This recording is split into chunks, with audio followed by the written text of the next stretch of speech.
महायुतीच्या नवीन सरकारमध्ये शिवसेनेचे मुख्य नेते आदरणीय एकनाथजी शिंदे साहेबांच्या आशीर्वादानं आपल्याला या ठिकाणी कोल्हापूर जिल्ह्याला शिवसेनेचं पहिल्यांदा मंत्रिपद मिळालं। विशेषतः यापूर्वी अनेक वेळेला 6 आमदार होते, त्यावेळेलाही मिळालं नाही, मागच्या वेळेलाही मिळालं नाही, परंतु पहिल्यांदा कोल्हापूरला शिवसेनेला संधी मिळते। त्यामुळे निश्चितपणानं आदरणीय एकनाथजी शिंदे साहेबांचं, महायुतीच्या तिन्ही नेत्यांचं, सगळ्यांचंच मनापासून आभार मानतो। निश्चितपणानं अतिशय चांगल्या पद्धतीनं संधी दिलेली आहे आणि त्या संधीचं सोनं करून कोल्हापूर जिल्ह्याच्या विकासामध्ये जेवढं योगदान देता येईल तेवढं देण्याचा प्रयत्न अत्यंत जबाबदारीने आपण करू। यापूर्वी सुद्धा शिवसेनेला कोल्हापूर जिल्ह्यानं भरभरून दिलं।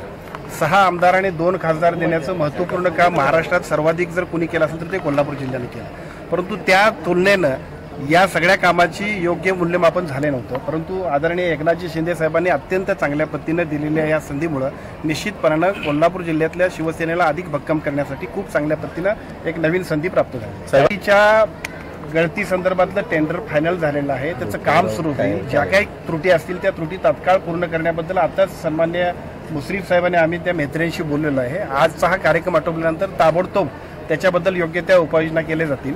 कोणत्याही परिस्थितीमध्ये लोकांना त्रास होणार नाही आणि धरणाची गळतीचं जे काही टेंडर निघालंय त्याचं काम गतिमान पद्धतीनं पूर्ण करण्याची अधिक जबाबदारीने काम करण्याची जबाबदारी आपण घेतो। तर तो नेमका आता काय असणार आहे तुमचं विजन? आता आदरणीय मुश्रीफ साहेबांनी जे सांगितलं, आजच आम्ही अंबाबाईला नमस्कार करायला आलोय। यानंतर कोल्हापूरच्या विकासासाठी अत्यंत नियोजनबद्ध पद्धतीनं जे काम करायला पाहिजे ते करण्याचा आपण सर्वांना घेऊन काम करू। शक्तीपीठ महामार्गाचं जसं म्हटलं तसं तो एक मुख्य नोटिफिकेशन रद्द केलेलं आहे, त्यामुळे कोल्हापूरमध्ये हा रस्ता होणार नाही। त्यांनी सांगितलं की सांगलीपर्यंत रस्ता होईल, म्हणजे लोकांची त्याची तक्रार नाही तिथं पण होईल।